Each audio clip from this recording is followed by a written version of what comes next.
listeners, hello, welcome back. It's my familiar voice. It's Dr. Vinci FM, otherwise known as Ben. Whoa. Hang on. What's this? I'm the host. No, I've returned. And due to that, we've had to sacrifice Jack. So, sadly, listeners, Jack's not with us this week. But I am joined, as ever, by Callum Keane. Keno, welcome back. Hello. I'm had my nose put out a bit there. I thought I was hosting. Yeah, apologies about that. And Proudy's with us. Hello, Proudy. Hello. How are you, Christopher? I'm excited this evening, I think. Oh, I will find out in just a minute. Yeah. Well, I just want to open by saying thank you to everyone that sent me nice messages about why I wasn't on the podcast last time, so I appreciate that. Sorry we didn't do a show last week, but for internationals, if the Premier League takes a break, so do we.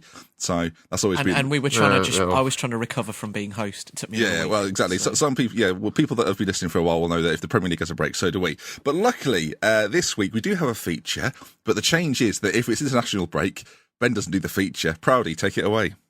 Yeah, I've been tasked with doing it this week. I think I feel like I've been tasked with doing it because I feel like every feature that you would do, Ben, I would win. So I think like you just want to change it up a bit. You've won the rights. You've won the rights. And I'll be honest, Proudy, I've been wanting to get my feet a bit wet here, and I want to get involved in the feature and show Keno why I'm indeed king of the feature. Is it going to be renamed, or is it still Ben's feature? It's still Ben's feature. Feature and Proudy. Feature that Proudy's doing. Still Ben's feature, hosted by... I'm just giving up hosting duties left, right and centre. It's Ben's feature, hosted this week, ladies and gentlemen, by Proudy. Proudy, if you want to accompany that with the jingle. If you want to host the feature next week, just get in touch with us. And I'd love that. The listener feature. If you've got a good microphone, I'm well on board for that. It's actually not a terrible idea. It's not a terrible idea. It's not terrible. So we'll write that down. Proudy, just before we do the feature, we need a customary jingle. So if you can just... I don't have one like ready. Proudy, mate, I never have one. Do. I don't know, something like that. What was that, sorry? I can't believe this in a musical way. I don't really sing. I'll do the jingle, Proudy. You need to say, I can't believe this at the end. Okay. Do. I can't believe this. Welcome to It was seamless. That was seamless. Right, anyway, come on, let's get on with it. Jesus Christ. Okay. So this week's feature, because we actually found out that Brazil were the first team to qualify for the 2018 World Cup. An astonishing 14 months before the tournament actually starts. I mean, pretty crazy. Yeah, so they're playing bloody well at the moment. Yeah, in that they group. are. I don't think they've lost a single game yet. So draws, it's very odd how they qualify in South America, isn't it? Because they have that massive league. I think that would be quite cool in Europe. Yeah. Argentina they are under threat, by the way. Argentina, Let him do his feature. Let him do his feature. well, it's good to discuss. South American qualifying's not in the running order, so I have to get it in somehow. Yeah. I've put 15 questions here, and there are 3 categories. Those 3 categories being a rising level of difficulty. So obviously we've got 6 easy questions which are worth 1 point each. 6 hard questions which are worth 2 points, and then 3 super hard questions which are worth 3 massive points. Which I will be going nowhere near. Well, I mean, from listeners? They are pretty hard. Like I tried to make them as hard as I could. Right. But would you have them, Proudy? Would you do it? I think I could answer quite a lot of them. So I mean, I've got the answers here, but I mean, I probably could, get about 100%. Right, so no, I think as soon as it's Ben's, I think it's your first ever time doing the feature, isn't it, Ben? It is, yeah. I'll let you go first. Do you want easy, hard, or super hard? We'll kick things off with an easy, shall we? See how easy you've made them. Yeah. Okay. So your question is, what was the last World Cup that England failed to qualify for? The last World Cup that England failed to qualify for. That's a good question. Was it 94? That is correct. Thank you very much. So that is 1 point. That is 1 point for Ben. I'll put that on the board. Yeah. Keno, easy, hard. Ben with an easy one. Okay. True or false? Brazil have qualified for every World Cup since its invention. Is there a chance to steal these, by the way? Yeah, I will give you the answer. Excellent. Yeah. I mean, it's very difficult to... It's 50% chance, really. Yeah. I'll say false, because I'm sure there's one they've probably missed for some reason. I mean, obviously I can't steal that, but I disagree. So Ben is actually right. It's actually true. Brazil qualified for every single tournament since 1930, including the 2018 one. So... Yeah, so that's no points to Keno. That'd be a good part if you'd have said that's true. And you go, well, no, 2018 they hadn't qualified yet. That'd be good. Oh, Ben, what would you like? You want to risk a hard question, maybe? Let's go super hard, Proudy. Super hard. Okay. Yeah, I'm interested to see what you've got in the locker. Okay. So, which 3 World Cup tournaments have seen all 6 confederations represented? Bloody hell. Yeah, I know. I told you. You get one. I'm going to allow you 1 point for every correct answer. There's 3 correct so answers. I get 3 guesses and I get a point for every correct answer. Yeah. I like that. Okay, we'll kick things straight off with 98. That is incorrect. It's not gone well. All right, 2010. That's 1 point. Yeah, I think that was a good one because of South Africa. You got one more guess. Yeah. We'll go with. 06. I don't think so. What's he maybe? I feel like it has to be quite recent though. Well, we'll go 2002. You know what? I was just when you said 06, I thought you'd have got it, but then you went 02. It was actually 06 as well. Yeah. And the other answer, which you didn't get, was 1982, which was held in Spain. So yeah. Well, my logic was that obviously the tournament's grown and got bigger. So they're like the more teams, the more likely. So I was trying to go sort of in recent memory because that would have made obviously more sense based on my theory. A point. I mean, I'll take a point. Right? Yeah, it was a good guess. It was a good guess. Thanks, Kino, what would you like to? Well, I'll go for another easy one. Easy one. Okay. I'll go for another easy one. I need to get 1 point on the board at least. Okay. I'll try. How many extra nations were able to qualify for the 1998 World Cup compared to the previous one in 1994? Great question. That's an easy one. Great question. I mean, like. Yeah, no, I Chance to steal it as well, Kino, so no pressure, mate. 8 nations, another couple groups. That's what I would have said. That is correct. 8 teams were allowed to qualify for the 1998 World Cup compared to 1994. So I was stuck between like 3 or 4 groups, probably. So Ben, I'll go for a standard hard question, not a hard super question. Hard, Okay. just a hard question. So I'm trying to see which one I can pick from here. I say, apart from the hosts in the 2002 World Cup, can you name the first team that qualified for that year's World Cup and how they actually qualified? First team to qualify for that World Cup. Would it have been France because they were the holders? That is correct. 2 points. Yeah, I was. Thank you very much. You sneaky. That is a great little answer. devil. Thank you. That is a great answer. Kino? I'll match Ben with a hard Okay. one. Chance to steal. Yeah, it is. So, in the infamous playoff between France and the Republic of Ireland, in order to qualify for the 2010 World Cup, can you name the player who handballed in the playoff and also the player who scored the equaliser for France to send them to South Africa? Okay, so can I get one for it was Thierry Henry, right? Yeah, that's one. So that's 1 point. Okay, that clears my conscience a little bit. And then the player who scored for France. Yes. Was that after he handballed it? Well, it must have been, right? Was it... Who would have been playing? 2012, was it? 2010. 2010. Maybe Karim Benzema? I don't know. Ben, do you want to answer? I think it may well have been Thierry Henry. Yeah, it could have... Yeah. It actually, in fact, was William Gallas. No, Thierry you got it Henry wrong. passed No, it across, and Gallas put it in the net. So, Would never have yeah. got I Well, don't 1 point remember for Kino. I don't know. So. The handball overshadowed everything else about that. At least Irish fans It's got let to it the go. point now with For the Fans features that I'm taking like a sort of a scoring loss as a win. As long as I get some points on the board, I don't really mind that is too the mentality of a Villa fan, listeners. Yeah, it is. I'll very take a much. scoring loss. Right.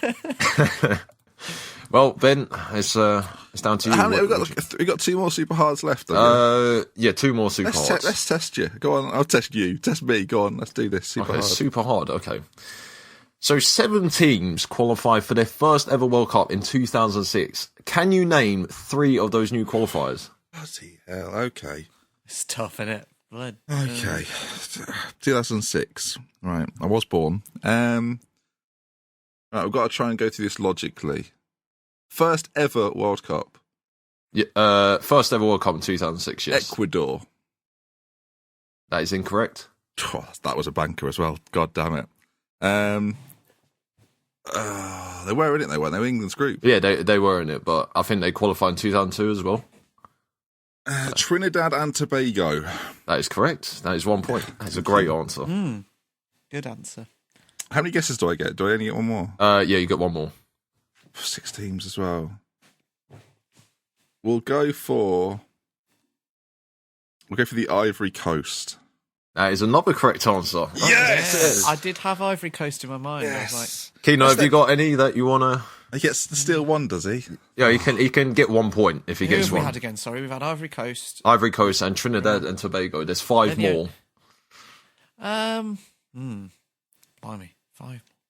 Can we come back to this? Don't end this after Kira's had a guess. Is Ghana one? Ghana is one. That's a great... Yeah. Tell you what, that's very good. Is New Zealand one? No, they qualified in 1982. Did they? Swines. Yeah. All right. Sorry, people in New Zealand. We didn't. Yeah. I'm not sure I could name it. There must be a European country in there, but that was the difficult one, I guess. Mm. I don't Oh, know. there was 2, actually. There was 2 European countries. Give us some, Proudy. Give us some. Okay, so it was Angola, Czech Republic, Ivory Coast, Ghana, Togo, Republic. Trinidad and Tobago, and Ukraine were the other Ukraine. team. So Ukraine. That is surprising about the Czech Republic, isn't it? It is. Yeah. I would never guess that. Because they were very good in the Euros and people in the Well, in kind of like 96, 90s 96 final, at Wembley. exactly. They were very I think good. because they were like Czechoslovakia, but I think Czech Republic was the first yeah, at the that's time true. they were That's true. like that nation. Valid. Yeah. So, What are the scores on the doors, Proudy? well, Ben's got 6, Keno's got 3. Right, So, is there one more round? Yeah, there is. I've still got 1, 2, 3, 4, 5. I've still got 8 questions. Oh, let's fly through them. so- That's a 20-minute feature on the way, listeners. It's Keno's one, isn't it? Oh, it it is is. mine, Yeah. Yeah. Super hard, Proudy. Okay, you want the last super hard one. He Okay. needs this to level. So, which nation qualified? Don't worry, Ben. Which nation qualified for the 1966 World Cup due to the fact that all the African nations had withdrawn from the tournament? What? Yeah, I told you Any they were ideas, super Ben? hard. Wanna I help told me you they out? were super hard. I've got an answer. Yeah, Yeah. I got a couple actually. So I'm presuming it. I was about to say it's not going to be an African team, then, is it? So, I don't know. Uruguay. That is incorrect. Ben, have you got an answer? My guess would be Portugal. That is incorrect as well. Would you like to know the answer? Poland. Yeah. No, it wasn't Scotland? Poland either. No. Oh, give up. It was actually North Korea. So, Was it? so basically, what The FIFA obvious did, choice. The obvious choice at that point. what FIFA did, they thought for the 1966 World Cup, they thought they'd put all the African, Asian, and Oceanic nations into one qualifying place for one qualifying spot at the 1966 World Cup. It's good to know that FIFA haven't been making rubbish decisions like that's not a recent phenomenon. Yeah. They've been doing it for almost a Who's century. Who's that quite elderly chap that loves to dig FIFA out for their corruption? I imagine him as a boy going, "Hang on, Andrew this, Jennings. this is not." Andrew And Jennings. Andrew Jennings as a boy going, "This is not on. I'll fight this." that was what begun his crusade. Yeah. So that's all the super hard questions gone. So we have three more hard questions, 3 more easy. So Ben, All right, I'll take a hard question, please, Proudy. a hard one. Okay. So 5 European teams during the qualification for the 2010 World Cup were unbeaten during qualification. Can you name 2 of those teams? You get 1 point for each. England. That's actually incorrect. We're not unbeaten in qualifying. No. Actually, Not for books. the thing is as well, the answer to that, I think, is in one of the questions in hard as well. That's good. Cheers, Yeah. Proudy. Thanks for giving that away. Hope I get that question later on. What's happened there? We'll just go with Italy. That's never Italy. What am I thinking? Italy were unbeaten, actually. All right, we'll take Italy. So Italy have got an incredible yeah. stat. I don't know if this is just for World Cup or maybe European qualifiers as well. They haven't lost a home qualifier in 60 years or something. That's they have a amazing. ridiculous record at home. The reason is though, we'll talk about this, I guess, when it comes to England later. But these teams never play difficult teams, so It's true. Not really, no. Italy constantly play teams worse than them every single time. yeah, True. it's true. Keno, I mean, there's a point up for grabs, really, if you want to. Germany. Go with Germany. Germany is correct as well. So was it classically like Spain, France? Yeah, these sorts of Spain. No, Spain were unbeaten. Republic of Ireland were unbeaten as well. Mental. But they No obviously got offense, knocked though. out. Yeah, and Netherlands was the other team. They won all 8 of their games in their group. fourth That's a So far cry from this year. Yeah, as what a well. fall from grace. yeah. So Keno, it's down to you. Got 3 easy, 2 hard. Should we do 2 more rounds? Should we do this round and 1 more? Yeah. Yes. We've got I'll go for hard again because that Go one for didn't hard. seem too hard. Okay. But Okay, well, which confederation had more teams eliminated trying to qualify for the 2014 World Cup held in Brazil? Was it the Asian Confederation or UEFA? And for an extra point, can you tell me how much difference it was? So, as in, like, how many teams were knocked out by UEFA minus The 2016 one. No, 2014. 2014, sorry. 2014. Yeah. So were more Asian Confederation teams knocked out trying to qualify? Yeah. Than European. Essentially, your question is how many teams were trying to qualify? That's Sort of. Well, I'm saying, I'm what it- asking how many. Which confederation saw more teams eliminated? I know. Yeah. I understand. Yeah. Well, after the groups or what? Yeah, after the groups, as in qualifying Right. for the. Got you. I'm Yeah. going to say Asia because I feel like there was a lot of teams and maybe one who qualified. Maybe Australia if they're in it. I don't know. So Asia. Ben, do you want to? Oh, No. I haven't given the answer. I just want to What see is if the Ben. question, Proudy? I think So that's- basically- me and the listeners are wondering. There's two confederations I picked. So you got Asia, which is Yeah, AFC, and and UEFA. Europe. And Europe, Europe. yeah. I'm asking how many more, which confederation had more teams eliminated trying to qualify for the World Cup? As in, like, in the qualification process, who had more teams eliminated? Tell me if I was correct or not, please. It's got to be Europe, surely. But go on. It was Europe. And Yeah. and what the stat I was asking about how much the difference was, Europe had 40 teams eliminated, Asia had 39. Oh, So it was that close. It was like one right. team. I So sounded very confident there. It's got to be Europe. got to be Europe. Yeah. No, but I know. I still don't understand the question, mate. Right, final Yeah. round. Yay. Well, I mean, there's 3 easy and 1 hard, and Ben's on 7, Keno's on 4. So, I mean, I'll Ben go for really, the- I'll go for the has to get easy. Yeah. Yeah. Okay. So, England played San Marino in qualifying for the 2014 World Cup. Can you tell me how many goals they scored over the 2 games? I'll give you half a point if you're 1 goal away, like either below or above. I think I went to one of them. I was 13. That is correct. 13 is Yes. the correct answer. They won 8-0 away and 5-0 at Wembley. Yeah, So, I think I was at the Wembley one. I'm pretty sure. so Keno, I mean, you're pretty much playing for the wooden spoon. It's the last. I'm used to it, mate. Yeah, Don't yeah. worry. So- Easy. Easy. I just want to. Okay. I want to kind of come down very slowly and gingerly. So it's another true or false question. So Turkey have never qualified for a World Cup ever since they finished 3rd place in 2002. True or false? True. That's true. That's correct. Yeah. They not qualified for a single one ever since. Was that the hard question?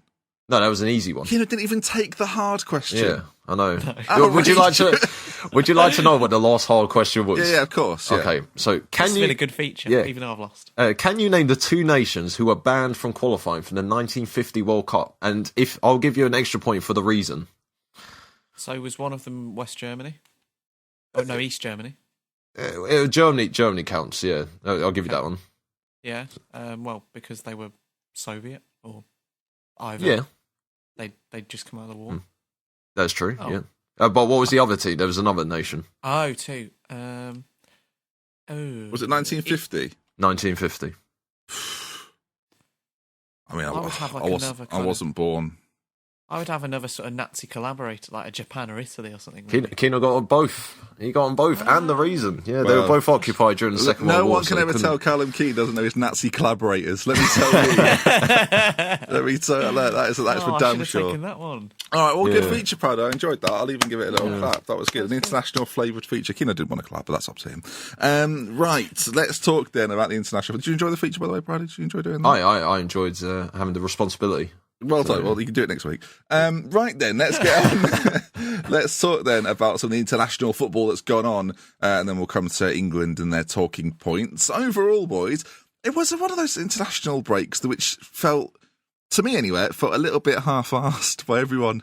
There wasn't that much that have gone on, apart from the fact Brazil have qualified. Then that happened, as I probably said, 14 months or 14 months before the tournament. There hasn't been too much gone on. The real story probably is in South America that Argentina look like they won't qualify. Yes. Like not that they won't qualify, but they've got a little bit of work to do. Messi might not be at the next World Cup, boys. Well, this is the main thing, really, as you say, that's put their qualification in jeopardy. Because yesterday, which was the Tuesday, Messi was given a 4-game international ban for supposedly insulting a linesman. I think it was. It was a match official insulting a match official. Now, we don't know exactly what was said. Presumably, the Argentinian FA do, and so do the federation. But he didn't lay a hand on this official or anything like that. So 4 games seems quite long. It's hugely important for Argentina in their qualification process because they've got a stat, I think, in the 8 games they've played with Messi sort of since the 2014 World Cup, or maybe just with him in qualification. I think they've won 7, drawn 1, and then the 8 they haven't played with him, I think it's been 5 draws, 2 wins and a loss or something. He is a huge, as you'd expect really, but massive influence. And they're playing, I think, Bolivia and La Paz, which is at 4,500 metres above sea level or something. So, well, no, they played them and lost. Is that what you mean? Sorry, yeah. Yeah, sorry, that was the one without him, the first one. Yeah. And then they've got another important game, I think, against Ecuador at home, which they lost to earlier in the qualification. Do you want me to give you their final games? Because on paper, they're not too difficult, actually. But apart from the first one. First, they're away at Uruguay on the 31st of August, so that'd be an interesting one. And then they've got Paraguay coming up, I think it is. Oh, no, sorry, not Paraguay, my apologies. Peru coming up, Ecuador coming up, and that might be Venezuela. So on paper, all games you'd expect them to win. Yes, you expect them to win. Obviously, Messi will be unavailable for all of those. That Uruguay one, though, is interesting, especially when you look at the table. You notice that Uruguay and Argentina are pretty close when it comes to being next to each other. So I'm not worried for them yet. I think you always want to see the best teams, don't you? But I think it says a lot, really, that South America all of a sudden have gone from having Brazil and Argentina as the top dogs, and then sort of having Chile, Uruguay, Colombia just below. All of a sudden, you got Colombia, Uruguay, Chile fighting with Argentina for those qualification spots. It is interesting that Messi, of course, after the 2014 World Cup, considered international retirement, and last summer as well. And one of the main reasons why he sort of decided to stay another couple of years was that he wanted one last crack at the World Cup, and he may not be there the way it's going. Well, I mean, I think the table's just. I mean, you were just saying about the table. I still think there's still. I don't know how many. It's 4 games left. They still have to play. Is it 4? 4 for Argentina. Yeah, I mean, they're only 1 point out of the top 4, and if they finish 5th, I mean, they play the winners of the Oceania group, who's probably going to be New Zealand, and they're probably going to thrash them. So, I don't think there's too much. I think if they lose to Ecuador, then they're in trouble. But if they win, I mean, they'll be right. Earlier. Yeah, I know, but I mean, you would probably back Uruguay at home though. Against Argentina, like a Messi-less Argentina. Yeah, a Messi-less Argentina. True, with Uruguay being like, you've seen Uruguay at sort of every World Cup for the recent memory anyway. So it's going to be interesting. Have you got any other sort of world footballing moments that are happening? Well, we could perhaps mention this is quite a good idea actually to do any sort of wrap up stuff before we begin on England. Yeah. We should probably mention the Neil Taylor, Seamus Coleman thing, shouldn't we? Yeah. The people that call this sort of challenge intentional irritate me because to me it's not even close to intentional.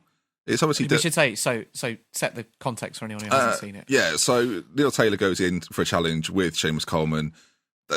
They clash, as you do in challenges of this nature, and Seamus Coleman has broken his leg, which is very, it's gutting for him, whether they qualify or not. Obviously, he's going to miss the rest of the season with Everton. He'll miss the start of next season as well, which is, I mean, as a footballer, that can be really tough to deal with. So it's interesting because, and the reason I say that is because from a playing perspective, Everton now going to have to look at that. One, Seamus Coleman probably won't get a move, and there was a lot of talk, actually, that Seamus Coleman was a priority for Manchester United. In the coming window. Now, whether that'll happen or not now seems a lot more unlikely than it would have done, obviously. And for Everton's standpoint, do they now think about having to replace Seamus Coleman? Like it's at least in the medium term. Well, sorry, finish what you were going to say. Well, getting injured at this time of year, I saw Eric Lamela is also out for the rest of the season. Is really bad for players. Like mentally, it's really difficult to deal with being out at this time of the year. Your season comes to an end, which is always like the most exciting time of the season is very often sort of the end of the season. Where can you finish? Where you're going to run down to, and then to miss the start of the season as well. Like your whole summer is effectively ruined as well. It's very difficult mentally. Sorry, Proudy. I was going to say it will be more difficult if Ireland actually do qualify because I don't think they're Oh, well, I mean, they're in the playoff spot at the moment. I mean, there is a danger Wales won't even qualify, actually, which would be very surprising after their Euro exploits. Yeah. And so I think that would be the hardest thing for Seamus as well. Like if he has to end up missing the World Cup, because by the well, I mean, I know him by first name terms. Yeah. Meet down the pub every now and then. Obviously not recently. You just call him Shakes, I've heard. Not recently. Yeah, no. But I think that would be the hardest, because when he comes back from injury, I mean, how long is a broken leg? like, say 6 months to repair, and 3 months to get back to fitness. I was going to say 6 to 9 normally, isn't it? That's There was a time, of course, when this kind of injury would potentially end. Not even that long ago, when this kind of injury would end a player's career. I think O'Neill came out and said about the surgery that it was good and everything went well, and that they think he'll be about 6 months. But as you say, Ben, it does run into next season. This game actually was particularly bad-tempered. And there was a lot of talk, like obviously immediately after the game, about whether the ref could potentially have. I mean, I'm not really putting responsibility for this on the ref's feet, but Gareth Bale went in very, very like a couple of minutes before this challenge from Taylor, which was horrible. I said, as he's my own player as well, and it was awful. Gareth Bale went in with what could have been a red card challenge mere minutes before Taylor did that. And you just think that he got away with a booking. You think that if the referee had maybe seen that a little bit differently and been a little bit more strict about that and possibly sent him off, which he could have done, it certainly could have been a red card in other forms of maybe competition, different leagues, etc. Would Taylor have made that challenge? Yeah. And when people talk about the referee sort of protecting the player's safety first and foremost, that kind of incident is quite a good example of that, I think. Yeah. What's equally interesting when you look at the result as a whole, a point for Wales is not a good point. Like no.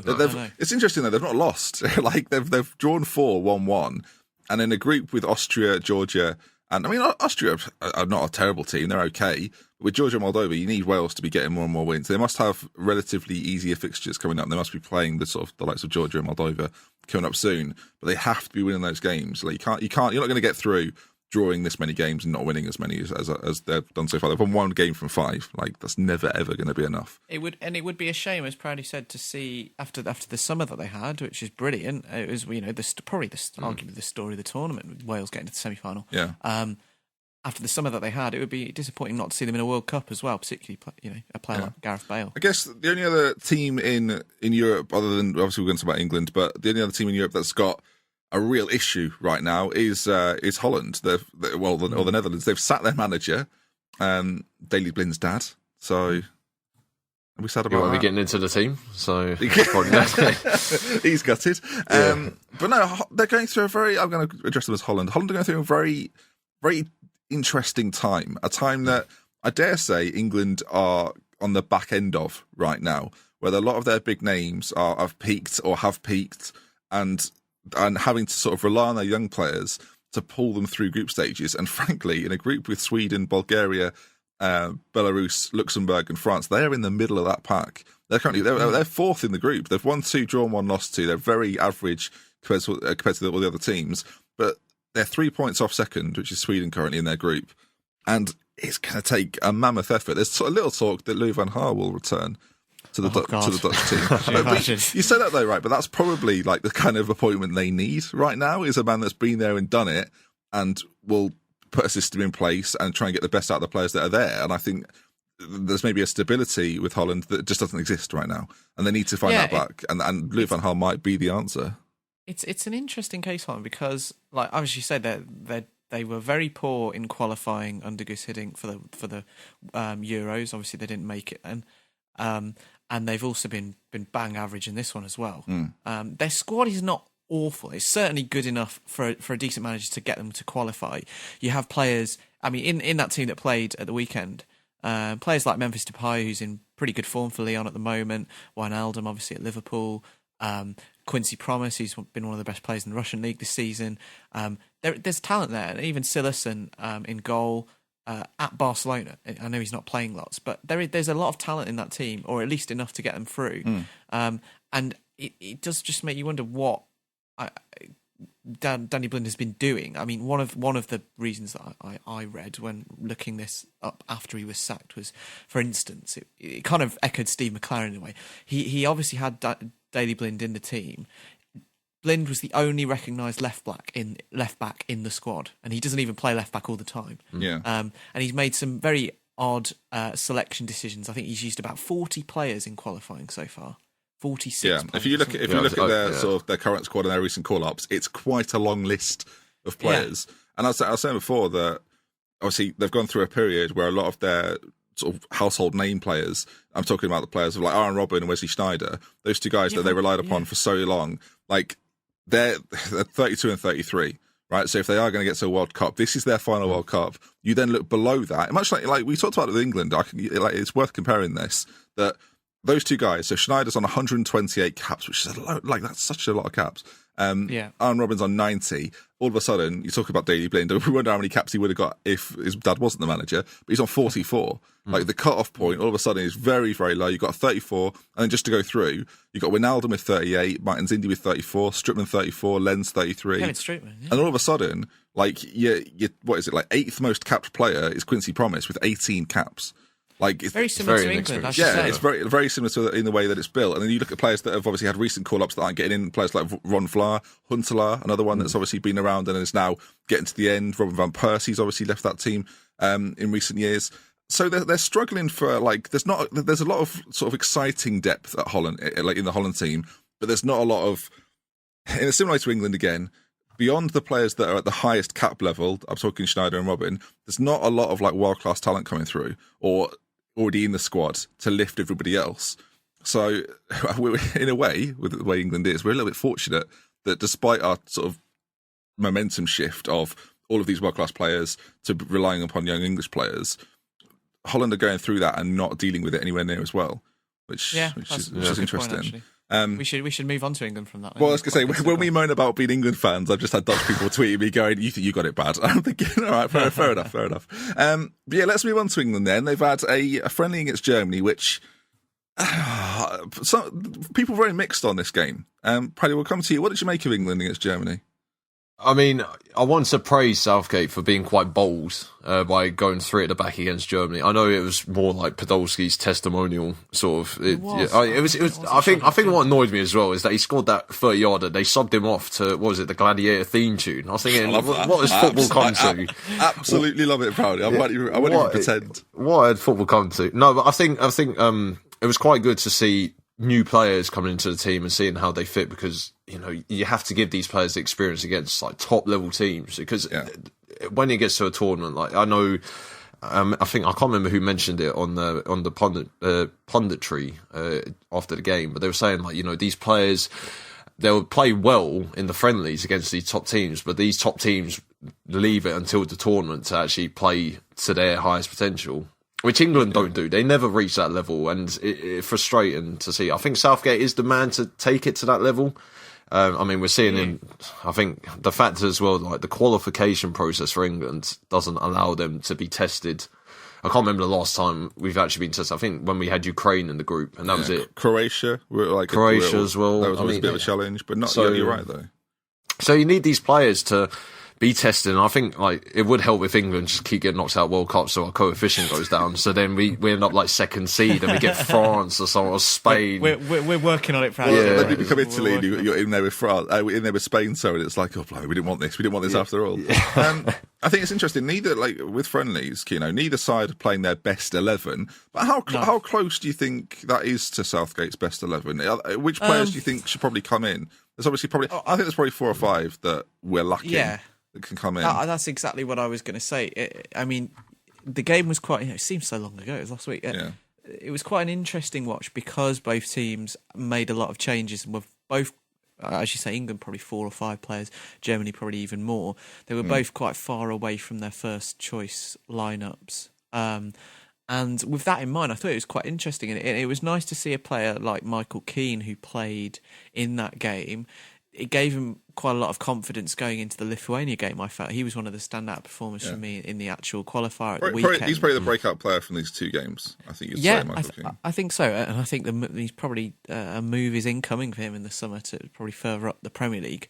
But yeah, I agree with Proudy that it was quite bold of Southgate to go with the back three. And to be honest, I would have quite liked to have seen him continue with that against Lithuania, even though yes, it was a kind of a different game plan at least, and when they're sitting back at home, it's away from home. Sorry, it's different. But I quite like the way that system worked, and I tweeted during the match, like England seemed to mirror the form team in the Premier League, like however we were playing. So we tried being Liverpool a few years ago. Hodgson did it so badly. It was funny. Yeah. Then we tried being Spurs. We were Spurs for a little bit last year. Didn't work, and now Southgate has sort of turned to Antonio Conte's 3-4-3, which has worked really well, and also a little bit for Spurs more recently.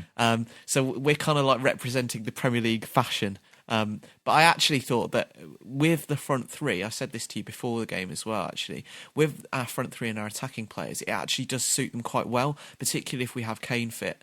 Dele Alli, I think if you look at his goal scoring record for Spurs when playing in that front three, it is far better than when he plays in a 4-2-3-1. I think he scored maybe 2 goals when he's been playing in that system, and he has about 7 or 8 in the other one. And it does bring the best out of players like Lallana and Ali. And if they're going to be our first choice, and Sterling as well, if they're going to be our kind of top 3 attacking players to play with Kane, it makes sense to do that. And we don't have a lot of central midfielders either who can sort of fill a 3 well, or even a 4-2-3-1. So I thought it was quite interesting that Southgate went for that. And in this kind of game, you're looking more at the performance and sort of the decisions made by players. We missed a few very good chances, and we probably could have won the game.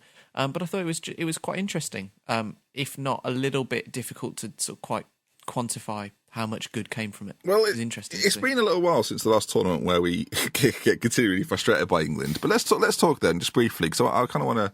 We'll go into the Lithuania game as well, and we'll kind of move it into that. But what is England's best lineup? Let's assume then, because we've never done this before, so I think this is interesting. Let's assume they're going to play the Conte sort of 3-4-3 system, which I kind of like to see. Yeah, but okay, well, let's say we are playing that. How do we see the full strength England side shaping up? How do we see it looking if we're to play that? So I think we all agree with Hart. We'll kind of go through this. We all agree with Hart being the keeper. Yeah, I actually think Forster, but. Do you genuinely think he's the man, or do you think Hart's experience gives him the edge over Forster? No, I think Forster's just a better shot stopper than Hart. I feel like Hart, I mean, sounds weird coming from me, but he's one of those keepers who tries to do one for the camera saves. Those sort of people. Forster's like calm and collected. He would catch the ball and everything. I think Forster's the better keeper. But. Where does Jack Butland fit into that discussion? Well, this is the thing. I think if he hadn't have been injured this season, he'd been playing week in, week out for Stoke. He would definitely be in the squad, and I think he's the long term. I just hope Tom Heaton doesn't listen, Proudy, because you met him recently, so you'll be gutted about this. Back three then. I'll put up sort of a back three I think will probably start, or that I would like to see start, and we'll see if you agree/disagree. I would probably put Michael, based on his performances for England, I think this is the time that you get him the position and give it to him and say, you're going to play on the right side of a back three. Yes. It's very close between Stones and Smalling in the middle. And Gary Cahill, who's playing really well on the left side for Chelsea, keep him there. Yeah. Let him keep playing there. So I guess I've kind of given the discussion there for us, haven't I? Is it Smalling, or is it Stones, or is it Phil Jagielka? Which one are we... I think it's Stones, not only for the long term. I actually thought Stones was very good against Lithuania. I know he's playing Lithuania and didn't have much to do, but him and Keane seem to function quite well. You often see and have seen with England in the past a problem where you have sort of 2 left-sided centre-backs, and that sometimes comes to problems, particularly like with John Terry and Cahill and others. Keane and Stones seem to work quite well in that back four, actually, and they were able to switch around. Yeah. And I think when you have 3 centre-halves, it's a little bit more forgiving on the ability of one, and I think Stones could play the role that sort of David Luiz does for Chelsea a little bit if we're basing it on that model. And I think with that in mind, his ability to start moves from the back is invaluable over Smalling, who is an able deputy. Proudy? I've got no suggestions. Are you Stones or Smalling? Is kind of what I'm asking. I mean, I've always rated Smalling. I can understand why people don't. I don't personally. I don't really rate Smalling. I think he's obviously more defensive minded than Stones is. So that's why I go with just about. Sorry, he's not like obviously a fantastic defender, but he's a better defender than Stones is. I think the strongest, the reason that I'm such a proponent of this formation with this England team is because, as I said to you before, Ben, our strongest resource, as we'll get onto now, is probably our fullbacks. I think we have 4 fullbacks who can play that wing-back role very well. They're very good going forward. So in Walker and Rose, obviously, who I think would be first choice, but also Klein and Bertrand as well. I think and Luke Shaw came on as well. So there's quite a lot of depth in that area. And that's why I think it makes sense, because in tournament football, say, when you're turning through games very quickly, you may not be able to do those fullbacks when they're playing a very stressful, demanding wing-back role. It might make sense to be able to rotate them, and we do have the depth to do that if need be, which I think is an asset. I think, even though obviously a Liverpool fan, it's hard to say that I wouldn't put Klein in there, but because I think I do rate Klein for Liverpool. I would say Walker and Rose probably are, as of right now, the first choice, deservedly the first choice, playing really well for Spurs. So you can't really say too much against that. And as we've mentioned, good depth there as well. Now the middle two that's the key. This is the problem. This is fascinating because we don't have 2 really good midfielders. We have one, I'm going to say good midfielder. I think Jordan Henderson's a good midfielder. And you have lots of midfielders that aren't sort of traditionally well placed to play alongside Jordan Henderson. It's quite interesting. Like for me, Eric Dyer is not that comfortable in the middle 2. So it's a question mark. Same goes for Oxlade-Chamberlain for the other reason. So like you've got Eric Dyer, who's a bit more defensive minded, not really comfortable in the middle to play there. Whereas with Oxlade-Chamberlain, he's again good going forward, very explosive, but then at that defensive edge, he's not quite aware enough to be really, really solid in there. I think Arsenal are finding that out at the moment. Actually, having played him in there, he's played well there, but for me, it doesn't quite fit. And then there's a whole host of names you can throw in there. You could put Ross Barkley in. The player, Jay Livermore. Yeah, Jay Livermore, who actually played quite well against Germany. We shouldn't forget. Played pretty well for 80 minutes. But it's his replacement that I'm a big fan of. And James Ward-Prowse came on. Yes. And I'm Team Ward-Prowse. What can I tell you? I want to see a Henderson Ward-Prowse duo. Get Ward-Prowse in there. Let him ping balls about. Get the workhorse that is Jordan Henderson next to him. Let them make love. Not in footballing love. Footballing love. Let them make football. Thank you. Footballing love. Let them make footballing love. Dug you out of that there, Ben. I appreciate that. I would like to see it. Have you got any other suggestions? It would be interesting to see Lallana play in the middle, I think, because he always plays on the wing. Who, though? And he with plays. Who? I think Eric Dyer. I think Dyer, in my opinion. I think Dyer to sit like slightly more in front of the defence, so it'd be. Do you need him there, though? I guess that's the question. Do you need a player to do that? I think if you're going to play someone like Stones, who likes to play, come forward and play the ball out from the back, if he finds himself out of position, Dyer just slots in there. It's true. So, and then it becomes more of a fluid formation. I've got to say, I don't like that, though. I don't like that. Well, if he finds himself out of position, he can slot straight in. Yeah. He shouldn't be out of. There's 2 other centre backs. He shouldn't really be out of position. No. The idea is that he plays as the deeper defender, and to have one of your central midfielders having to fill that role, or even one of the other centre back roles, it shouldn't really be happening. So I think that when you play 3, you arguably give a little bit more license to midfield to be energetic, but at the same time be creative. We've seen the way Conte does it at Chelsea, is that in games that they're controlling, and let's face it, a lot of the games England play, they are controlling. He plays Fabregas. In games they need to dig in, that's probably when you don't play Ward-Prowse and you bring in a player like Eric Dyer to play with Henderson, and you make it a bit more combative.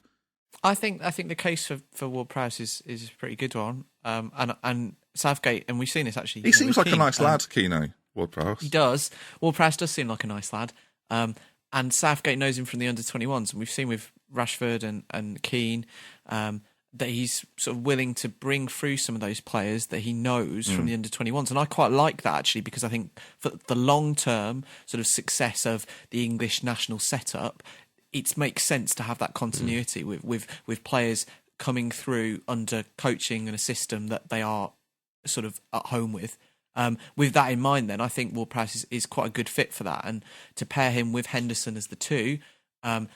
Also, Ward-Prowse's set piece delivery is excellent, and that's one thing that we of course don't have that much, and we don't want Harry Kane on corners anymore. So to have someone who could take a very, very good dead ball from basically every angle, would be quite an asset, Yeah. particularly if we're playing a better team and we need to make the most of the set Just pieces. one more thing to get on the case of Ward-Prowse, to make him sound even better than you already thought he was, listeners. He's got 128 Premier League appearances at 22. 128. It's a lot, isn't it? Of course, a lot of those will be substitute appearances, especially in his first year when they were promoted to the Premier League. But I quite like that. For example, 11 of those in his first year were substitute appearances. But still, 128 appearances for a Premier League side at the age of 22 is a lot. And if we're going to try and develop these young English players, bloody play them, for goodness sake. Give them a chance. That is the key thing for me from this international break, and it was a bit of an odd one. There wasn't a huge lot to get excited about. I want to see more than anything Southgate stick with some of the changes and the innovative things that he did over this weekend. I want to see that sort of stay the same going into the World Cup. I want to see us play the 3-4-3 if that's the system that Southgate wants to play against the better teams. I want to see us play that against France in June.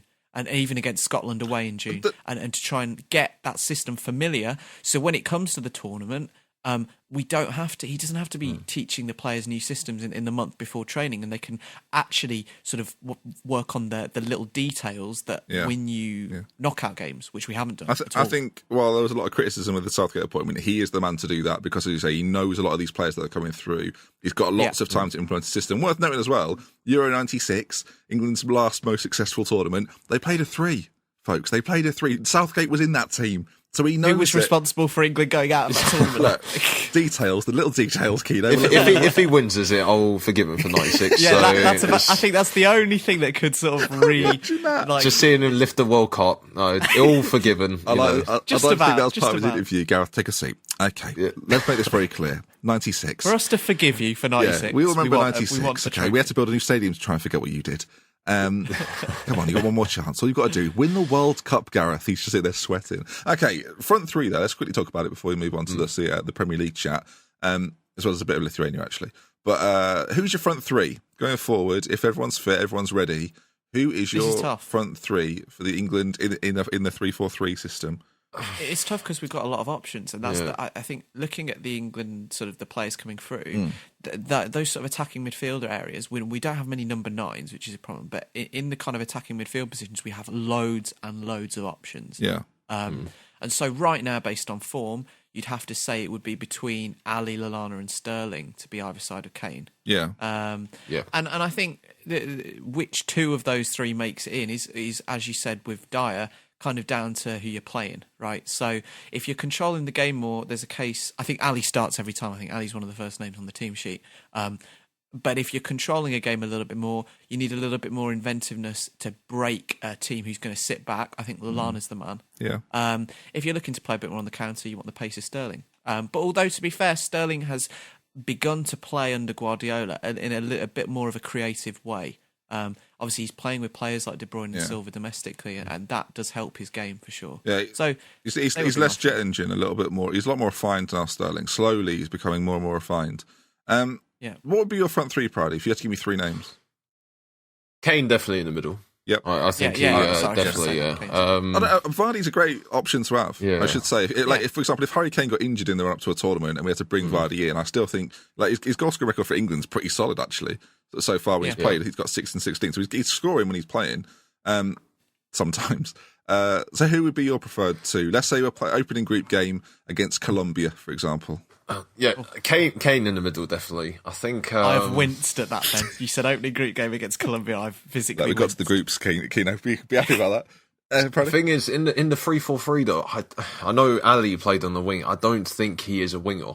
That's the problem. I mean, they keep trying to force him out on the left wing, and he's not a winger. Like I've seen, didn't he play there Germany away when we won 3-2? The year before he played on the left wing, I think. Well, it's funny you say that. That was a different left wing. I know, but I just don't think it fits on the wing. I think Sterling has to play, but they have to, because Sterling's always struggled for England. And I think it's the managers that have told him to do something completely different. I don't know what they tell him to do that Guardiola tells Sterling to do for City. So they need to replicate what he does for City. But then obviously Harry Kane's going to have to, because I think he's got. Well, this is the England manager problem because you're trying to replicate what these players do for their clubs, but they're not all compatible. The biggest issue for Southgate, and it was brought up after the Lithuania game actually, because I think we'd only scored 2, and it was a bit like we scored 2 against Lithuania. That the top goal scoring midfielder from the squad that had just been called up is Alex Oxlade-Chamberlain with 5 goals. So from the let's say Lallana, Ali, and Sterling, they're the 3 we're talking about. From the 78 appearances or caps that they've got, of course, 1 or 2 will be substitute appearances. They've got a total of 7 goals. Now, as a manager, you've got to try and get a system which gets the best out of every player. And I never as much as we love watching Dele Alli for Spurs and seeing him in that system with Pochettino, I don't think Dele Alli in his 17 caps has ever looked truly comfortable in an England shirt. You always, to me, it looks like, when you play with someone and they're constantly like sort of spinning, looking around, like, where do I fit in here? Where do I fit in here? I feel like Dele Alli very often has that look, but playing for England. And he's never quite sure where he's supposed to be. And it's not really his fault. It's just the changing system. We forget he's 20 years old, right? So he's not been in loads of systems to know where to put himself in what position at what time. But he's never looked truly comfortable. And it's an interesting debate whether you'd play, like Paddy, you said there, you would play Sterling. Are you saying, and you're not a fan of Ali on the left side? Now, ordinarily with a 4-3-3, a 3-4-3, you kind of have to play one on one side, one on the other. Otherwise, it gets very congested in the middle. So, but we're all kind of saying that we have to play Dele Alli because of just how much quality he's got. It's very tricky to fit. Like, Southgate's got quite a big job there to decide who he plays where.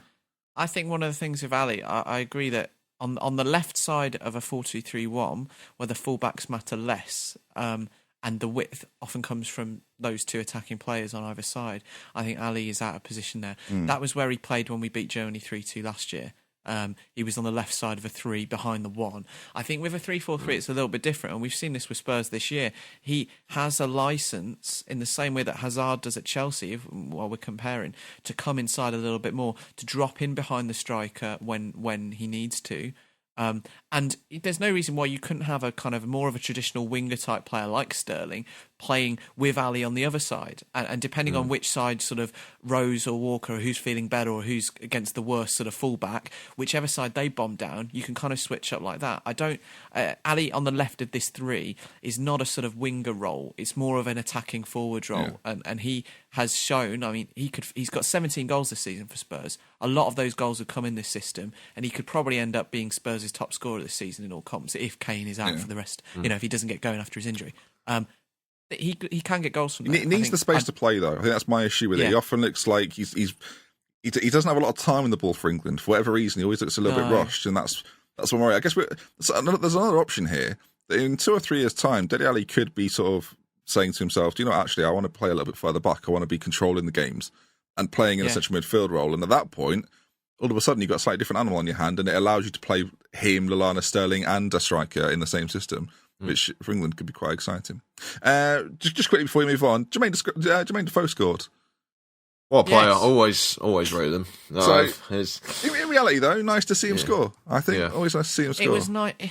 It was nice to see him score, and I guess if this time next year we are faced with a similar problem with Harry Kane being injured, and Defoe is in also kind of similar-ish form, he's an option. And I think it was kind of clever management from Southgate. This is what he meant to do, to kind of play Defoe in this game. We were always going to win. He was likely to score, or at least, have a couple of chances in this Lithuania game. Keep him keen for like another year. Keep him in the Premier League, hopefully, for another year. So if push came to shove, he could fill in the worst case scenario in the summer. Yeah. Other than that, I mean, it doesn't really say much about England's striking kind of options that we've had to resort to a 34-year-old in this game in a qualifier. He's bottom of the league with his team. Yeah. It's a bit, who's at the bottom. Bit of an issue. It is, and I mean, we were talking about how nice it was to see Michael Keane play. You could probably make a case to play Marcus Rashford, even in that Lithuania game, which was kind of, quote unquote important, just to give him experience. Yeah. But there's some interesting games coming up this weekend. We'll touch on a few of them. We'll kick things off then, as we didn't get to boast about Liverpool's fantastic victory last weekend. We will talk about them in the Merseyside derby, and they're playing an Everton team that have been they've been doing Everton things, haven't they? Sometimes they're in form, sometimes they're not in form. But more recently, in very good form at the moment. More recently, they've looked pretty good. Yeah, 4-0 win over Hull, 3-0 win over West Brom in recent weeks, and Liverpool are coming back to a little bit of form as well, winning against Arsenal. Winning against Burnley, and then obviously the draw against Manchester City, which was a decent result by all accounts for Liverpool. who do we see taking this and how is the real question. Both teams have had some quite important injury problems, haven't they? Now, Lallana, we had some players go to England, so obviously Lallana came back for a month. He's out for a month. So that's good. We did, yeah, and obviously we spoke about Coleman, so 2 big misses for both teams. Yeah, form's very good, and it's kind of, this is a bit of a fire over a game of the weekend, isn't it? It's going to be good. Who do we see and how though? It is at Anfield. Who do we see and how though? I should say Everton don't win at Anfield and haven't won at Anfield for that's what I was going to say. While. That's why So I think it'll be interesting. I think I'll speak from a Liverpool perspective then. That my worry is that Everton have got all the tools to beat Liverpool in the way that Liverpool lose games.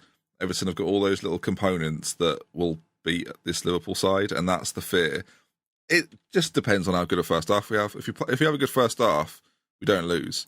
If we have an indifferent first half, chances are we probably won't win.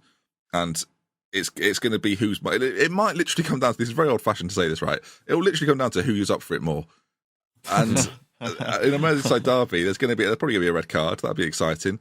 And if there isn't one by 89, then Lucas will come on and supply that for everyone involved. But I don't know. I'm confident because it's Everton, and we tend to always beat Everton as things have stood recently at Anfield.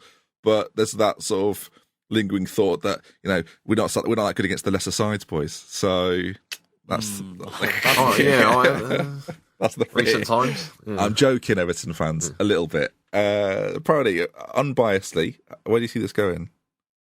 I mean, I know we've talked about recent weeks. We were saying, Liverpool's home form and like the teams they play, and when you have teams that part the bus, they can't break them down. But the thing is, I don't think Everton are that team who are going to part the bus, which means that I think Liverpool can play a more expansive style of football. I can't remember too much of the Burnley game at home. I think it was a pretty scrappy win, wasn't it? It was completely different to how Liverpool played.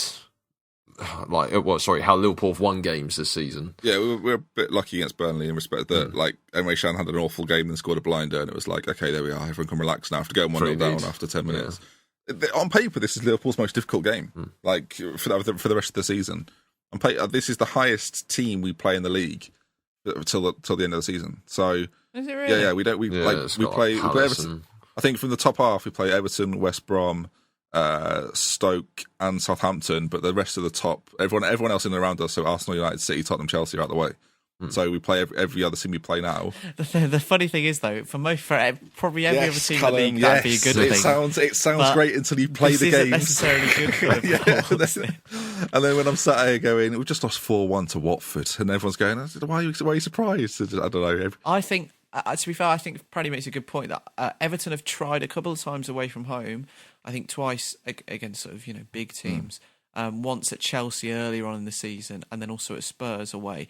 They've tried to park the bus, and it's backfired. And Ronald Koeman's ended up changing it sort of before half time because it was clear that it wasn't working. Yeah. With that in mind, I think he may try and come and play, and that might suit Liverpool. Well, it will suit Liverpool, just for all the players that they have.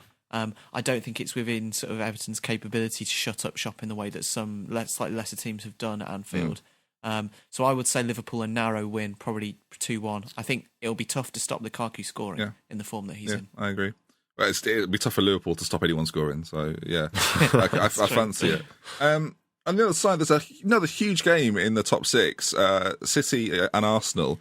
This is we're going to talk about Swansea Borough in a moment. In a strange way, this is very similar to that in terms of points difference.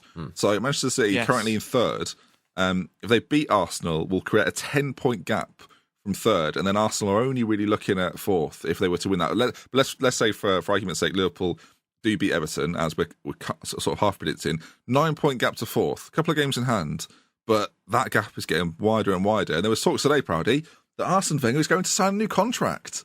So joy for Arsenal fans. I read, after finding that out, I think I read something about it was dependent on the City result. But I think Arsenal always seem to do this thing. Like, they'll flounder in February and struggle in March, and then when it gets to April, they'll suddenly go on an incredible run of form. Like they'll win all the rest of their games and then somehow break into the top 3, and no one knows why. Wenger will sign a new contract and they start again next season, struggling, and then struggling by February, and then the question is though, Proudy, is this cycle about to be broken by Guardiola? I think. Do you think just? I don't know. I don't know. That's the thing, because I feel like this season has been the one where it's been a little bit different, a little bit worse. Yeah, I think it's just Arsenal haven't had the luck where the teams around them have struggled as well. No, that's true. I think I'm trying to remember the season. I think it was when Moyes took over at United, and I know United finished 7th, but you look at the teams above them and see how well they played, and then the season after they dropped off. I think Liverpool. They dropped off quite a lot, and then last season Arsenal finished second. Yeah, they finished second in the Premier League. Yeah, so Arsenal. I've noticed actually, Arsenal fans hate hearing that. They're like, but who cares? Because they're like Pip Spurs right at the end. This might be the season where they won't as well. So this is looking more and more like the season Arsenal won't get in the top 4, which is that's like a Tony Pulis team not staying up. That's how big that is. And I think I sort of scoffed a little bit when Proudy said it might depend on this City game. But the more I think about it, as you kind of set the scene here by saying that if Arsenal lose this game, there's a potential sort of 6, 7, 8 point gap that might open up between them and actually just the top 4. Yeah. If they lose this game, that top 4 qualification looks very statistically unlikely. Yeah. And I think it would be dropping out the top 4 that would maybe prompt the board to say, Arsene, maybe you should think about calling this a day. As Jack's not here, I'm going to bring out a stat here because I feel like it's worth doing. I'm sure I saw this today. Forgive me if this is a little bit wrong. But Arsenal have got 1 point against like the top half sides in the table. And the reason I bring that up is they play City at the weekend. They've still got to play Spurs, and they've still got to play Manchester United and Everton. Like the games that Arsenal don't really enjoy. They go away to Palace and Middlesbrough. And if there's a couple of teams that are going to be fighting for their lives, it's probably going to be those two. There's some tough. Both Monday nights as well, by the way. Both Monday nights under the lights. Arsenal have got some tough games coming up. City, West Ham, Palace, Middlesbrough. On paper for Arsenal, doesn't seem that difficult. Recent form suggests that is going to be a challenge. Now, if they beat City, I should say, if they beat City, all of a sudden things do look a lot brighter for Arsenal because they've got those games in hand. It sets up that run as well that Proudy says. It's more than possible. But they've got some tricky games still played. It's still got Leicester to come as well. And they've got FA Cup semi-final, of course, against Manchester City, away at Stoke. Like, the more you read these fixtures out for Arsenal, the more Arsenal fans are probably thinking, this isn't as easy as I'd hoped. It's very similar to where Liverpool's running in that it's very difficult. So, thoughts on City? Completely different reasons. Well, on the side of Manchester City, who obviously drew against Liverpool last time out in the Premier League, and I actually thought looked rather good, like looked quite threatening again. I've gone back to this attitude of, we're Manchester City, we should probably play well. Guardiola's got them playing quite nice football, quite Guardiola-esque football. It's whether or not this is every time Arsenal and Manchester City play, you can never. I can't call who's going to win this. To me, it's not clear cut. Anyway, I think I agree. Proudy? Do you want to weigh in on that? No, I was going to say it depends on the team he plays, because I know he's been playing De Bruyne in like a sort of central midfield role now, hasn't he? When he was playing him further up, which I think. And this would also depend who Arsenal play in the middle, because I remember talking to a workmate about this. I don't think Arsenal have played the same centre midfielders all season. I think every single game Wenger's changed it, and it's changed from like Coquelin, who's just every game he's a guaranteed yellow card. Ramsey, who I don't think is that good anyway, and then you've got players like Xhaka, who there will be games, especially these like tight games and games where there's a lot of pressure on them. He could get sent off easily. And, if you put someone like De Bruyne in there, who's a very tricky player to tackle, Guardiola could, destroy them through the centre midfield, which, I think, and especially with, I don't know who plays centre-back at the moment, next to Koscielny. Is it Mustafi? Yeah.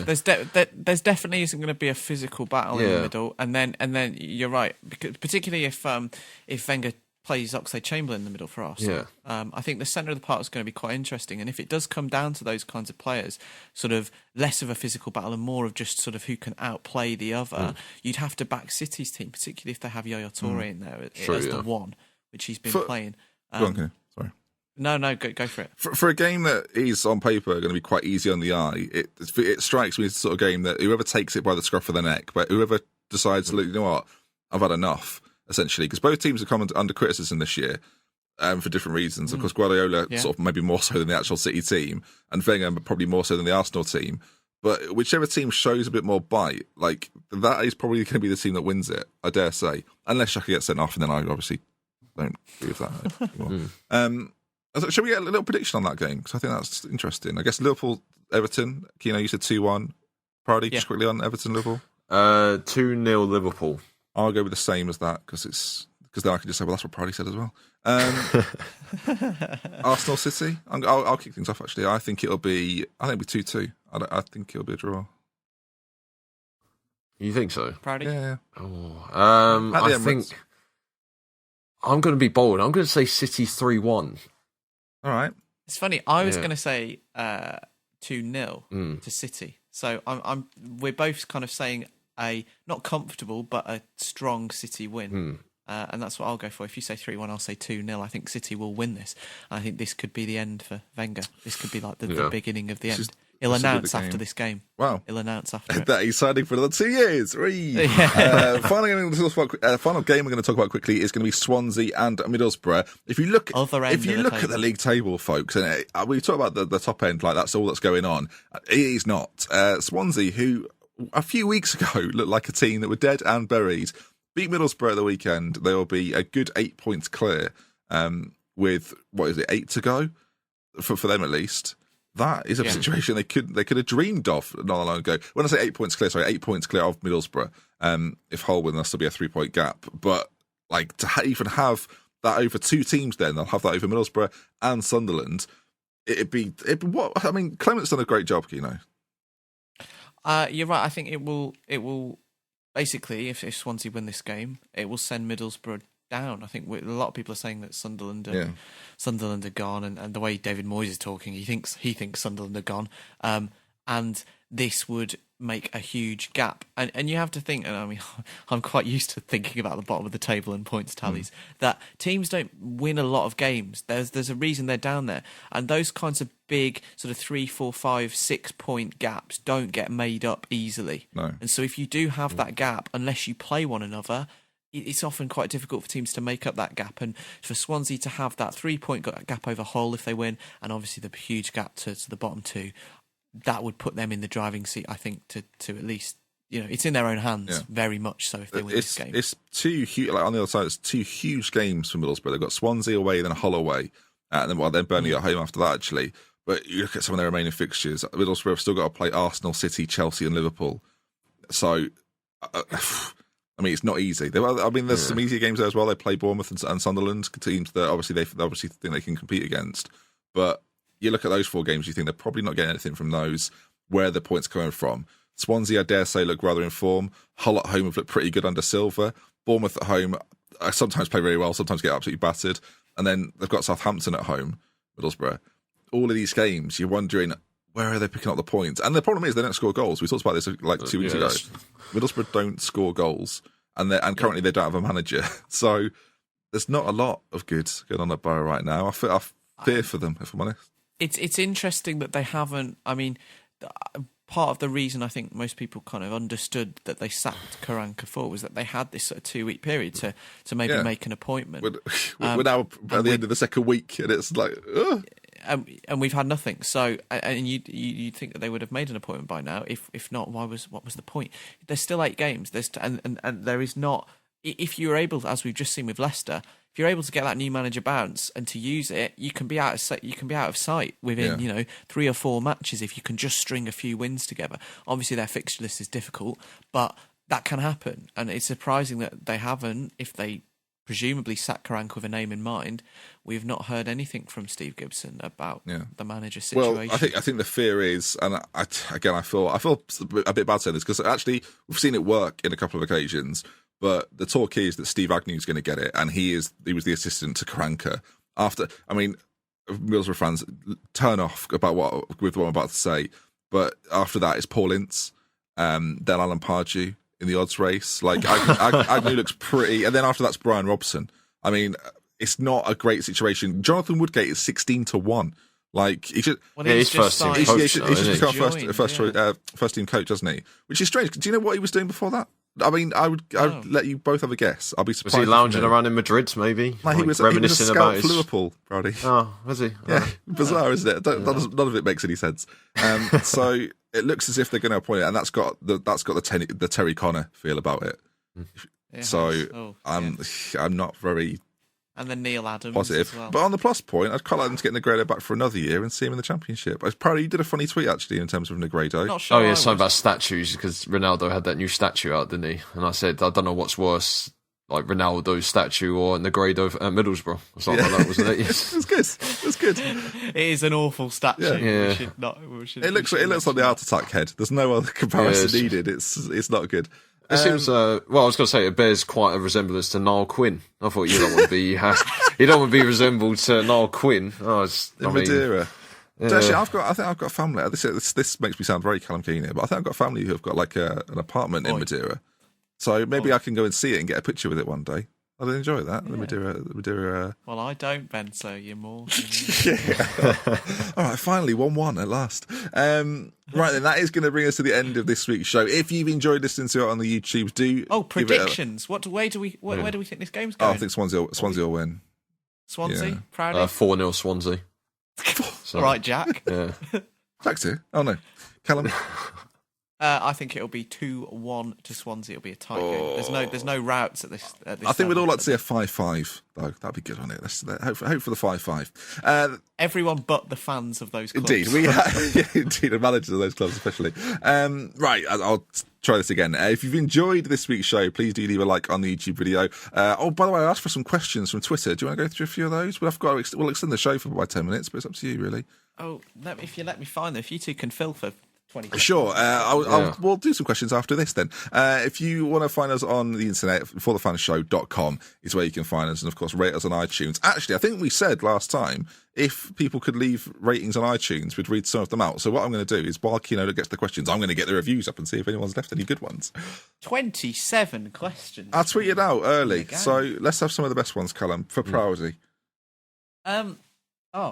Well, I just saw a question for Kino, and I was go on then, go for that one then. Control Death that, desperate to. So, I mean, this is for Proudy as well as being the second lower league. Oh, fantastic! Yeah.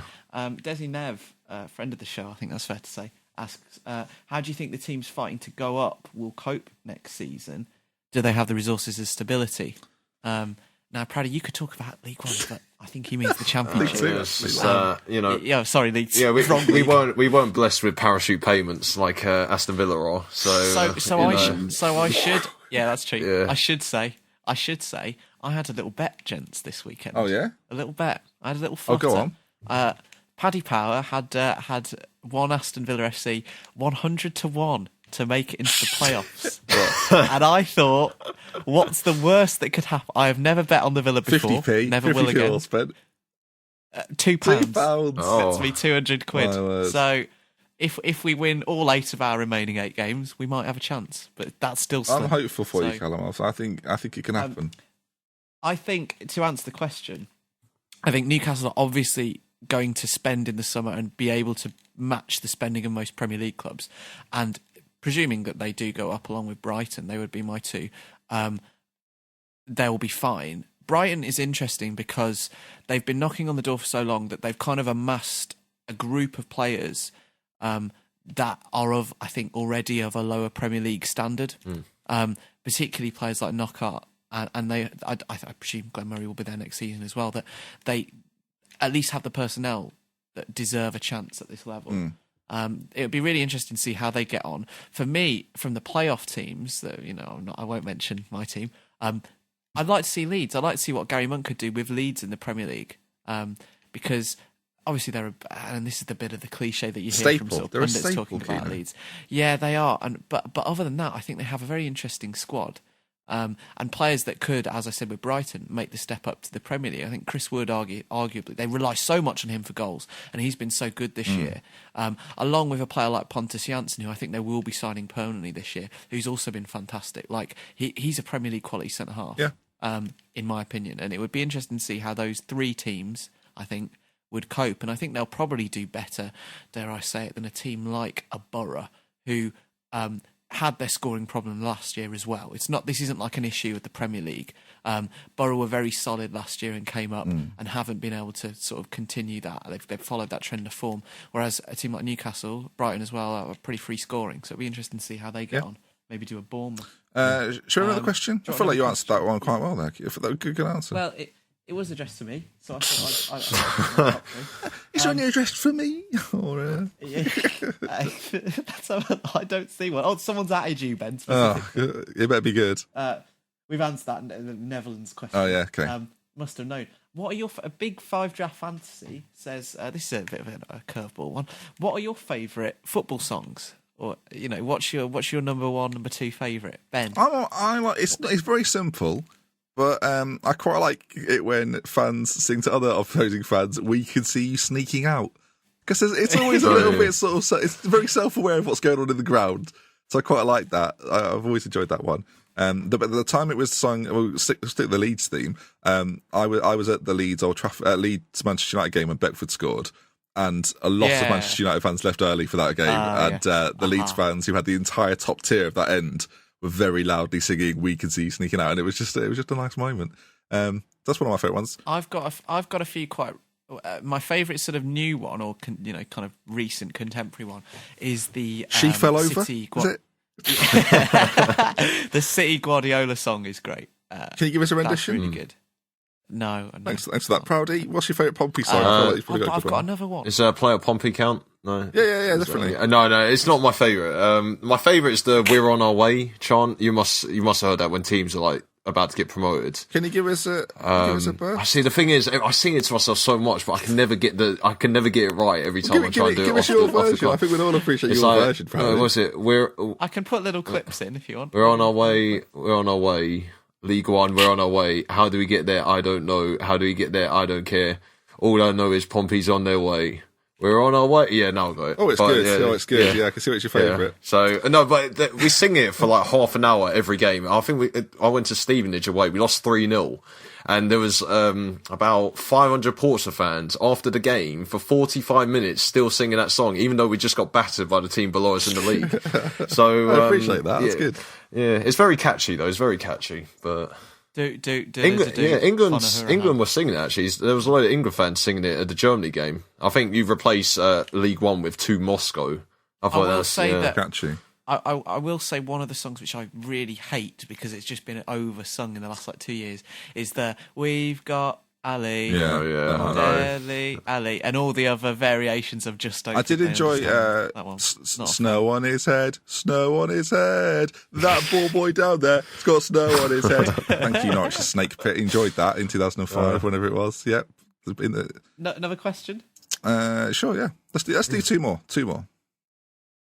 Let's Come on. have a look. What have we got here? Sorry, I was. Well, while you look for a question, thank you for the reviews on iTunes. We've got a few here. My name is Boss Wrote. This podcast is the opposite of Aston Villa.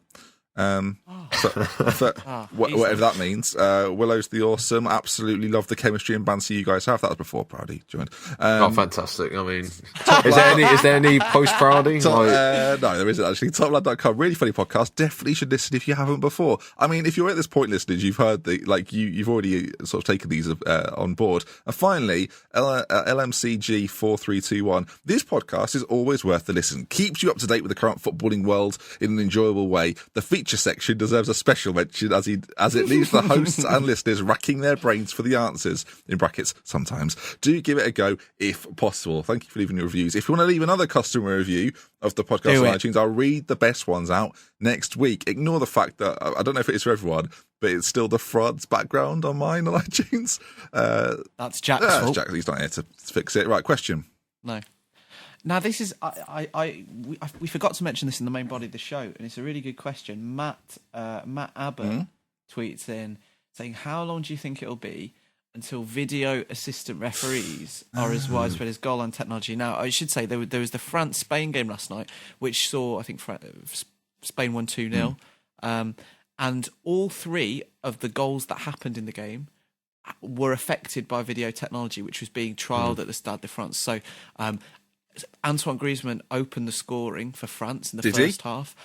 Yes, well, he didn't because he was judged to be offside by the video referee. And they all ran off and celebrated, and all the French got very excited. And then the referee was looking, and he had a little earpiece, and everyone stopped. And then he disallowed it because he was told by the sixth official, that it was not a goal. And there was actually a surprising level of kind of acceptance of it, really, in the same way that... It's hard to argue with what's actually happened, though, isn't it? Well, yeah, but it was a very marginal call. Like, it's the kind of one that you could contest if you were being sort of an argumentative football player. So that goal was disallowed, and then Deulofeu's goal, which was the second goal of the game, which sent Spain 2-0 up, was initially ruled out because it was offside. I think can I put forward something there, Kino? Just on this offside rule, I think the rule, if we're going to have video technology, I would like the rule to be changed. I would like the rule to involve daylight. Interesting. I think if you're going to if you want it to go to video replays and you want it to be clear on video replays that he is or isn't offside, because you have lots of arms and shoulders and heads and legs and whatnot, I feel like daylight should be the new rule. So if there's daylight between the players, he's offside, and if there isn't, he's not. This might be a jack. Have I just been inflicted by? Have I just been injected with some jack? I'm sure I was trying to get my head around it, but I think it was a thing for a while though. There was often this talk of daylight in between, but I would like to see that. The problem with that is though, you can potentially have a situation where a player is, for all intents and purposes, offside. But Callum, there are degrees of this. I've thought of a solution. You know when at dog tracks they have the camera that follows round the dog track. Get one of those to follow the line at all times. Code it so it only follows defenders. Follow the linesman. It's like FIFA, isn't it? It's like FIFA. So the assistant still gets to do his job, but if we have to go to the, I know we could call them it's similar to Robot Wars' House Robots. Maybe we could call them different things and have them on the sidelines. I have turned into Jack. I've done a Robot Wars reference. I have turned into Jack. Oh no! Right. Ben's fulfilling Jack's role, but then you'd have to have different stadiums with the different. Well, they'd have to all come up with their own little characters. Yeah, like West Ham are going. Like I told you we needed a running track. Told you. It's all worked out. In all seriousness, though, Proudy, what are your thoughts on the video? If in particular these kinds of offside goals and stuff, what do you think about? I mean, initially when was it first tried, the Club World Cup? Was it the Club World Cup? I think it was last. Yeah, I remember how slow it was because the referee had to run to the side of the pitch to watch a monitor to watch again. Have to do that this time. They've made it more streamlined, which is better. I think I watched the time and it said it was 30 seconds between the initial call and then the actual call being given, which I think is good. It doesn't kill the momentum of the game. It's got to be less than a minute. Has to be less than a minute. Has to be, yeah. Yeah, it can't be more than that. But I think it's a good thing because although I did like Paul Ince's argument, he said, video, we shouldn't have video technology because it will just ruin the arguments down the pop. I was like, what's that mean? I mean, that's why he is in the running. Paul Ince finished that point saying to Jackie Oatley, we'll see where it is in 5 years, darling. Yeah. To which she was a bit like, oh God. And then everyone at home was kind of like, oh no, Paul. I should say, I mentioned this to you at the time, the BBC coverage of this, it was ITV4. Yeah. It's France versus Spain. We were talking about the squads that both teams had, right? And I would take any player from any of those two squads to be in the England team. Lucky dip. Yeah, anyone. They had Jackie Oatley, who's a fine presenter, and the only person who could be bothered to cover this game was Paul Ince. Second favourite for the Middlesbrough job. Let's not forget that. He was doing some scouting. He was trying to be like Karanka. I just to wrap up this video thing, which is quite an interesting thing actually. I think it could be used in the same kind of way that goal line technology has for very specific situations that clear up doubt. It has to be quicker, as you say. It's got to be under a minute. It's got to be done pretty much like before the celebrations are over, right? So 30 seconds to a minute, as the kind of thing that they'd add on for a goal in added time. Yeah, I think that has to be done by then. And if they can streamline it and make it apply to a particular part of the game, so as to leave no sort of grey area, I think why not? We have the technology to do it pretty well. And it's just implementing it in a good way. And I don't think the game has suffered, particularly, we've had goal line technology in the Premier League for 2-3 years now. I don't think the game's suffered from having that. I think it's actually made it better in a lot of instances. So, why I feel like there's a big chat to be had here and we'll do it another time. But in theory, it's all right. It's okay. Has to be within a minute though. Should we wrap things up there? I thought that was quite a good question to end on, actually, with Robot Chat. Right, that is going to bring us to the end then. Kino and Proudly, thank you for joining me, gentlemen. It's all right. I'll get a better feature, ready for next week. Yeah. Hey, your feature was good. No, but I don't like good. I like great. That's International and then when Proudly with the Confederations Cups this year. You can come back for that. I can do. Right there, that's going to wrap things up then. Thank you for listening. We'll see you again next week with our Premier League review/preview show, and hopefully Jack will be back with us then as well. From us at ForTheFans, we love with care. We'll see you again next week. Goodbye.